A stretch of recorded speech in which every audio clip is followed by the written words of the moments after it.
So it looks like Tulsi Gabbard is once again going to be shut out from the Democratic debates. I don't know if this is a big surprise to anybody because they've continued to do this to her over and over and over again. But last night during Super Tuesday, she did secure one delegate from American Samoa. This is where she was born. She ended up coming in second place against Mike Bloomberg. I can't believe he actually won over there, but for some reason he did. He ended up securing the remainder of the delegates. Last I checked, I think he got 4 and she has 1, but I believe they give 6 away, so I'm not sure what they're doing with that last delegate. Maybe they gave it to Bloomberg. But she did get a delegate, and this means she would normally qualify for the debate stage because for the last 3 Democratic debates, they've set the parameters that if you had 1 delegate, you could be on that stage.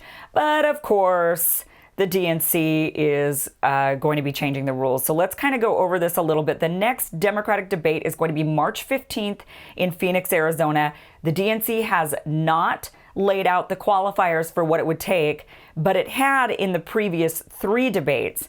The three previous debates were, let's go over some of their qualifiers so we can kind of see what we're dealing with. New Hampshire, the qualifiers were you needed 5% in at least 4 national polls or 7% in at least 2 early state polls, and you needed 225,000 unique donors, or so you needed the donors alongside the polls, or you could qualify with a delegate. A single delegate from Iowa would get you on that debate stage.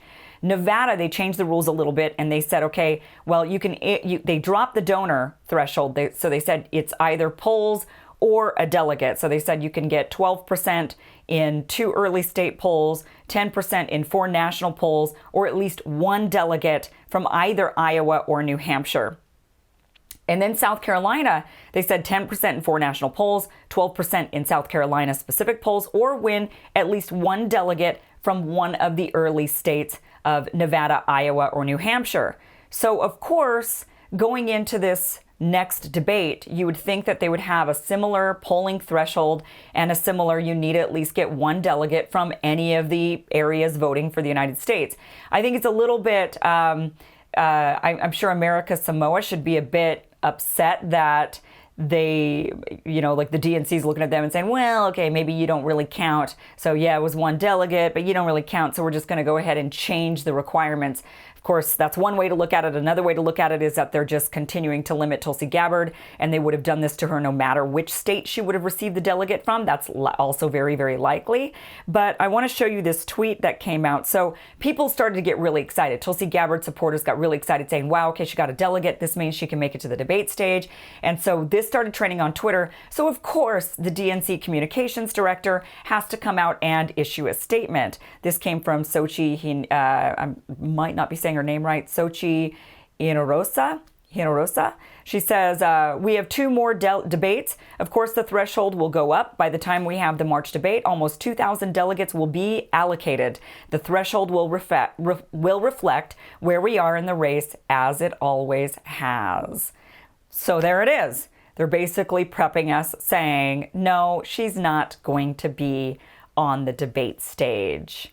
And, they don't want her on there because she's going to go after Biden. Biden has a terrible foreign policy record, and Tulsi Gabbard would stand up there and completely expose it. And now we're going to be left with, which is an absolute shame that the American people aren't going to actually hear about Joe Biden's foreign policy record, because the bottom line is it's horrible, and which I'll do a separate whole piece on his foreign policy and what we could see from a Joe Biden administration moving forward.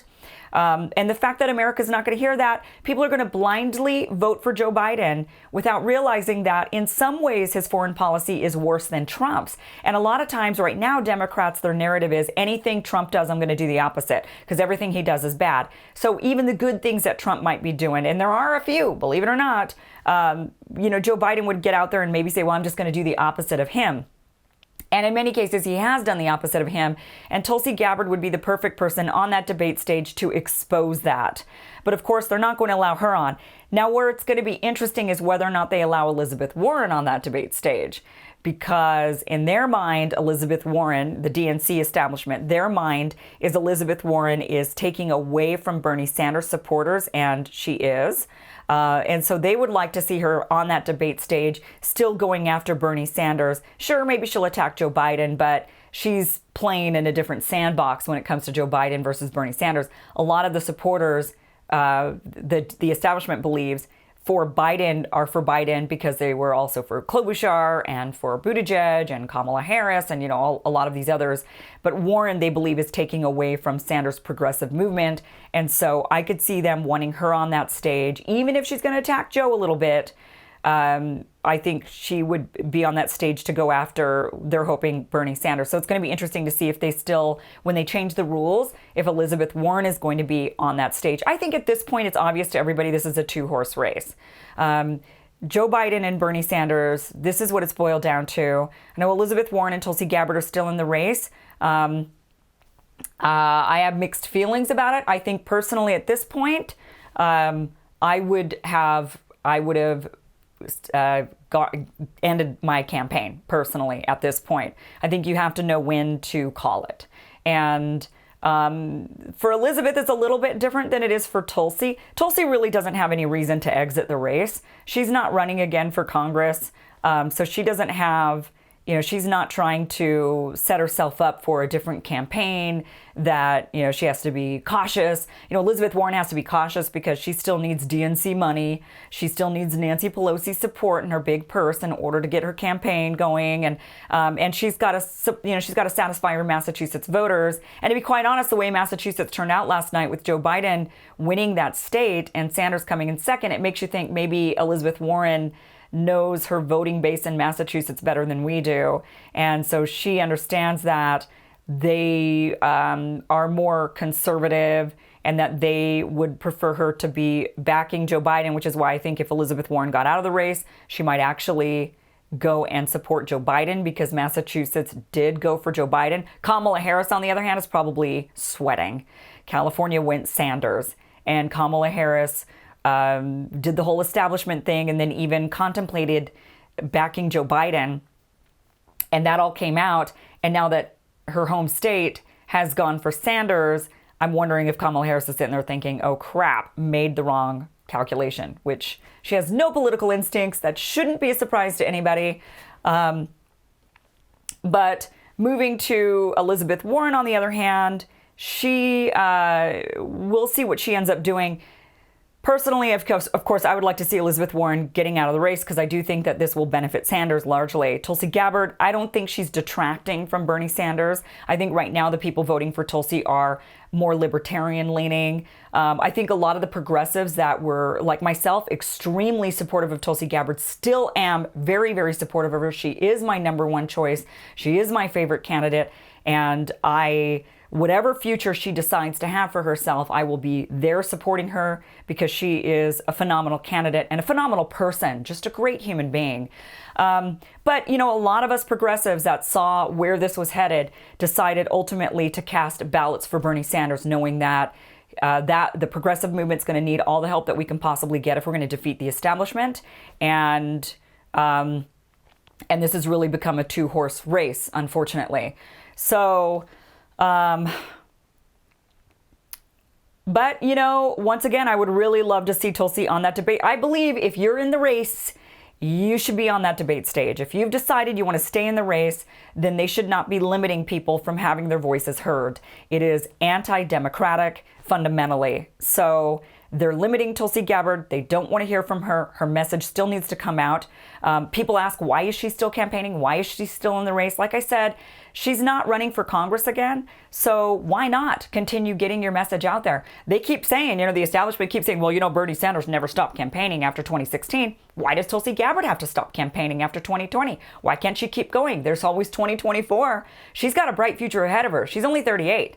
So she can continue to get her message out there and continue to sway people. And if the Democratic Party goes in the direction I think it's going to go in, which is just ignore the progressive base and ignore the populist movement and continue to go more establishment, there is a good chance that the party will split. And there's also a chance that in 2024, if the Republican Party doesn't listen to their populist base, that party could split as well. If the Republicans come out and say, you know what, we don't want a repeat of 2016, we don't want another Donald Trump, there's a possibility that the Republican Party splits as well. We could see ourselves having four parties, or even three if the populists join together. I think there is an interesting lane there for the type of voter that says, I'm either for Bernie Sanders or Donald Trump. And I think that same voter might be somebody who is really supportive of Tulsi Gabbard. And that could be a lane where Tulsi gets in on.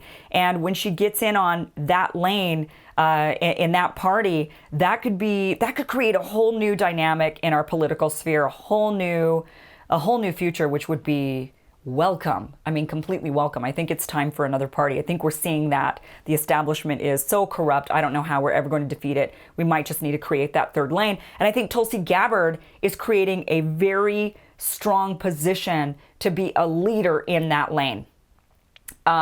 So I think that's why she's still running, quite frankly. I think she knows there's, at this point, not a path to the presidency for her, but for this term. But that doesn't mean there isn't next time and the time after that and the time after that. So I just want to be clear on that. My support for her has not waned. She is my number one choice. I feel cheated that we didn't have ranked choice voting in my state of California. And instead, and I'm going to go over this in a different video, they literally throw your vote away. Well, actually, they give your vote away if you vote for a candidate that's not viable. They'll actually take your vote and give it to somebody else. And that's a part of the process, the primary process, people don't understand. So I'm going to go into that in depth in a different video explaining exactly how this primary process is so completely undemocratic. Guys, they're giving your votes, they're giving your representation away to somebody else. I mean, imagine that. Thank you so much for watching. Please subscribe, hit the bell, and, the battle rages on, guys. The battle rages on.